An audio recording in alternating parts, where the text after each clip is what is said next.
नमस्कार मंडळी, मी तुमचा लाडका मित्र वरद विजय चव्हाण आणि मी तुम्हा सर्वांचं माझ्या युट्यूब चॅनलमध्ये स्वागत करत आहे. म्हणजे काल रिलीज झाला होता एकमेव मराठी सिनेमा ज्याचं नाव आहे अप्सरा. आता याचा ट्रेलर रिव्ह्यू मध्ये सुद्धा मी बोललो होतो की या सिनेमाची गाणी आणि लोकेशन चांगली आहेत. आता बघूया या सिनेमाची स्टोरी किती एंटरटेनिंग आहे ती. म्हणजे ही गोष्ट आहे सिद्धू, रिंकू आणि परीची. सिद्धू म्हणजे सुयश जो आपला नायक आहे तो, रिंकू म्हणजे अक्षता जी या सिनेमाची दुसरी नायिका आहे आणि या सिनेमाची प्रमुख नायिका म्हणजे परी म्हणजेच मयुरी आव्हाड. हे एक लव्ह ट्रँगल आहे. आता सिद्धू जो आहे तो जरा गरीब परिस्थितीतला आहे. रिंकूचं सिद्धूवर प्रेम असतं, पण सिद्धू काही रिंकूला फार भाव देत नाही. बरं, या सगळ्या गोष्टी ज्या आहेत त्या ऑलरेडी ट्रेलरमध्ये आपल्याला कळलेल्या आहेत, सो मी काय तुम्हाला याचं स्पॉयलर्स देत नाहीये. एनिवेज, रिंकू सिद्धूवर प्रेम करते, पण सिद्धूच्या मनात एक वेगळीच इमेज असते त्याच्या गर्लफ्रेंडची किंवा त्याच्या होणाऱ्या बायकोची, आणि ती इमेज फुलफिल कुठे होते तर परीला जेव्हा तो बघतो. बरं, ते कसं बघतो ते पण एका ऍक्सिडेंटमधनं तो परीला वाचवतो तेव्हा त्याला त्याच्या स्वप्नातली परी त्याच्या समोर दिसते. बरं, फक्त एकदाच सिद्धू जो आहे तो या परीला वाचवत नाही, याच्या पुढे सुद्धा असे 1-2 इन्सिडेंट होतात ज्याच्यात सिद्धू जो आहे तो परीला संकटातून बाहेर काढतो. आता एवढं 2-3 वेळा योगायोगाने हे दोघं एकमेकांच्या समोर येत आहेत. हे दोघं म्हणजे सिद्धू आणि परी. तर या दोघांचं प्रेम आता फायनली लग्नापर्यंत पोहोचणार का? परी सिद्धूला स्वतःचा बॉयफ्रेंड म्हणून ऍक्सेप्ट करणार का किंवा स्वतःचा होणारा नवरा म्हणून? बरं, साईड बाय साईड एक वेगळा ट्रॅक सुद्धा चाललेला आहे जो एक पॉलिटिकल ड्रामा आहे. रत्नाताईचा म्हणजेच मेघा घाडगेचा आणि भैयासाहेब म्हणजेच विठ्ठल काळेचा जो रत्नाचा भाऊ असतो म्हणजेच मेघा घाडगेचा भाऊ असतो.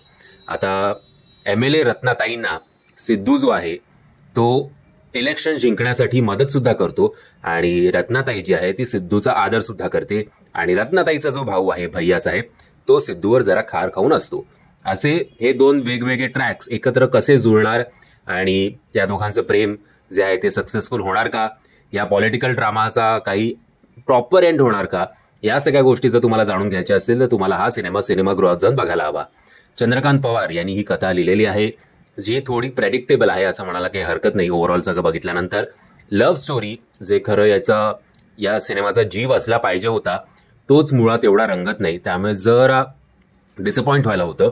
पॉलिटिकल ड्रामा सुद्धा नेहमी सारखाच आहे. असं काय आउट अँड आउट आपण ट्विस्ट अँड टर्न्स वाले जे बघू आणि आपण चकित होऊ हे ट्विस्ट बघून असं काहीही या सिनेमामध्ये नाहीये. नामदेवजींनी डायलॉग लिहिले आहेत जे सुद्धा ओके आहेत. सुयश यांनी जी सिद्धूची भूमिका केली आहे ती मे बी त्याचा पहिला सिनेमा असेल त्यामुळे ती बरी जमून आली आहे. मयुरीनी सुद्धा परीचं काम बरं केलंय. अक्षतानी मात्र रिंकूचं काम चांगलं केलेलं आहे. कदाचित तुम्हाला ते मध्ये मध्ये ओव्हर वाटू शकतं, पण मला तरी असं वाटतं तिला तो रोल तसा करायला आपल्या डिरेक्टरनी सांगितलं असावा. मेघा घाडगे यांनी नेहमीप्रमाणे सहजतेने त्यांनी काम केलंय. इनफॅक्ट त्यांच्या भूमिकेलाच असं काही फार एक्स्ट्रॉर्डिनरी नाहीये, सो जेवढं आलंय तेवढं काम त्यांनी मन लावून केलेलं आहे.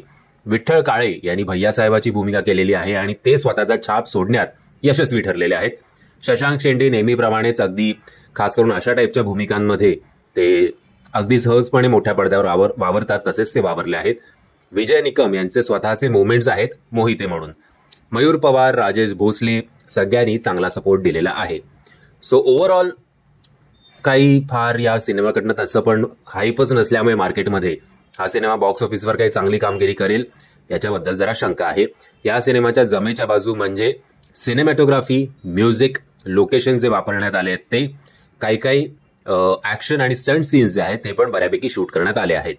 सो ओव्हरऑल हा सिनेमा तुम्ही OTTवर येण्याची वाट बघू शकता. तसं पण फार शोज नाही आहेत आणि या सिनेमाची काही हाईप नाही आहे. एनिवेज मंडळी, मी आशा करतो तुम्हाला हा व्हिडिओ आवडला असेल. जर तुम्हाला हा व्हिडिओ आवडला असेल तर प्लीज या व्हिडिओला लाईक, शेअर आणि चॅनलला सबस्क्राईब करायला विसरू नका. जय हिंद, जय महाराष्ट्र.